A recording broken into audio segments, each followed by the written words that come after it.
Hi, I'm Randy. As I go through my journey of becoming a video game developer, I find myself unable to play video games without trying to learn something from them. Recently, I found myself playing through The Legend of Zelda Skyward Sword for the Wii, and I kept playing and thinking to myself, like, man, I could take this for my game or I could avoid this for my game. What I want to share with you today is what I learned from playing The Legend of Zelda Skyward Sword, so let's get to it.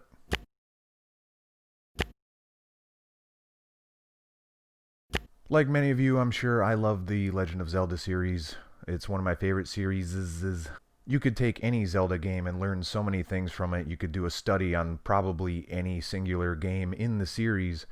And while each new game seems to have some kind of unique gimmick or new theme or something along those lines, they actually share a lot of similar elements. What I want to talk about is the design decisions that were made with this game. In fact, I'm going to give you an example that in the game that actually encapsulates exactly my biggest takeaway from Skyward Sword is, and it's pretty early on. It's in the tutorial area that was way too long, which, you know, everybody knows about that stuff. Long story short, very long story short, you play as Link, who is trying to be some kind of bird knight. You wake up in an academy and yeah, you're becoming a bird knight. In order to become a bird knight, you have to use your sacred bird buddy that is bonded with you forever for life, and you have to race and win a race in order to become a knight. During the tutorial, your bird is missing. Your bird, you can't find it. It's actually a cool little scene where you jump off and you expect your bird to catch you, and he doesn't, and it's pretty cool. But your bird is missing, and you're talking to Zelda, who you clearly have something going on with, and her father, who is the headmaster of the Knight Academy, who clearly, obviously runs everything, including the race. The headmaster gives you the task of going and talking to an instructor back at the academy and says, hey, go tell him that your bird is missing so he can delay the race. Zelda then brings up the very good point of, hey, aren't you the headmaster? Can't you just delay the race? And then the headmaster says, oh, yeah, I guess I am in charge. All right, consider the race delayed. Go find your bird. And I'm sitting there thinking, like, what? Yes, real human beings actually talk like that. Video game characters that you have full control over what they say don't have to talk like that. And in fact, most people don't want to hear that. You are wasting the player's time. You're insulting their intelligence. It doesn't really add anything at all. It wasn't funny. It wasn't written in a particularly entertaining way. All it did was add 3, 4, 5, however many lines of dialogue, which added that many more seconds onto the playtime that didn't need to be there. And it's not to say that I need games to be shorter or longer or whatever, but what is there needs to be valuable. That is my biggest takeaway from The Legend of Zelda Skyward Sword, because the game is filled with stuff that is not valuable, that just takes time or insults your intelligence. Obviously, with that particular example, I knew that was the headmaster. I knew he could do whatever he wanted. He could delay the race. He could cancel the race. He could tell Link that he's a knight without the race at all.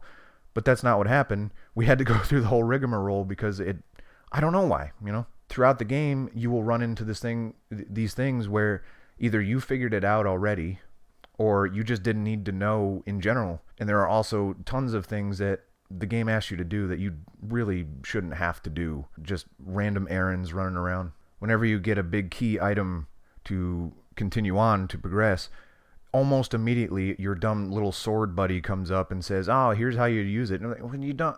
I mean, I figured that out. Like, I got the item. I'm standing right next to the thing that the item is used on. I don't need you to tell me. There are multiple points throughout the game where I thought we were going to make some kind of big progression leap in the quest.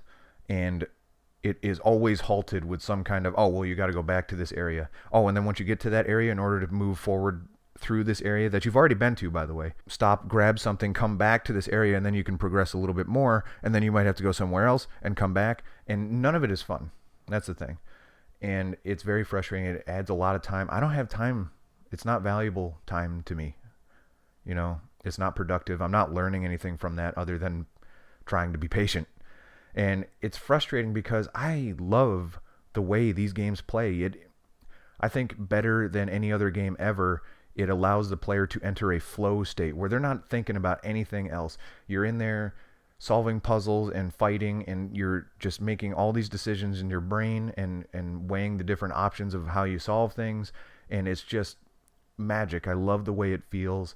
Time melts away when that happens. That's valuable to me. What's not valuable to me is saying, oh God, I gotta fly back up to the sky and go through these 3 loading screens, because it's on the Wii, so it's not a powerhouse of a system. So you have to go through these loading screens, back down into another loading screen, find this item, go through these very overwritten character dialogue scenes where they tell you something that you probably already know or don't want to know or don't need to know, back up through loading screen, loading screen, loading screen, back to where you're at, more dialogue. It's just so time consuming and so monotonous and so boring, where I just want to get to the main story, and I want to solve the puzzles, and I want to fight the monsters, and I want to go through the dungeons and find keys and use these cool items that I've got and all that stuff. And that stuff's there. It's just surrounded by all this needless garbage. While I was discovering this stuff in Skyward Sword, I got back and thinking, did other Zeldas do this? And I think they did to an extent. It wasn't as bad, but I think what they did was they took something that was unique in Ocarina of Time specifically, because that's when all this slow stuff started. Give you an example, I love the water temple in Ocarina of Time. I'm probably one of the only ones, but it's a really cool puzzle area. And I think the issue that people have with it, at least the issues that I have with it, is that it takes forever to do what you want. In order to experiment and try different solutions, it takes forever, because you have to move the water levels up and down, and it's not loading screens, but unskippable cutscenes showing you the water levels going up and down. You have to play the song goes through every time. It doesn't cut out the amount of time that you're playing the song every time. And to top it all off, whenever you need to go underwater and you got to equip those boots, you got to hit the start button. It goes brrrring, and then you got to navigate it, go wonk wonk, and hit the buttons if you're not on the right page. And then when you select the boots and you get out of the menu, and asks you to save, and it's just so many different steps that have thankfully been alleviated a bit with the 3DS remake. But that's the biggest thing that I learned, is that I don't want to waste the player's time, and I don't want to insult their intelligence. Let the player experiment. Let the player figure things out on their own. Do not tell them too much. Do not tell them stuff that adds no value. Do not make them do things that aren't fun or add value. That is the biggest lesson I'm going to learn, and I'm going to implement into the games that I make. But overall, I can't deny that I had a good time with Skyward Sword, because there's just, when you get to that flow state when you're with a Zelda game, and you're just like, oh, I got to use the bombs over here while I'm swinging through here and climbing up on this vine, and I have to switch to this item, and the final dungeon of the game is just, I love it. That said, this is kind of the last Zelda game of its kind, right? Because after this came Breath of the Wild, which was a complete overcorrection in the other direction. I love Breath of the Wild, but it is a completely different beast. There are beasts in it too, so that's funny.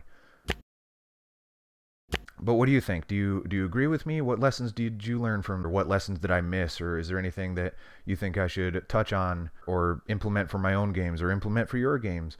Do you think I'm crazy? It is a masterpiece. Do you like that dialogue? I don't know. Let me know in the comments, and make sure you subscribe so you can get more thoughts on the games that I'm playing, more game development related things.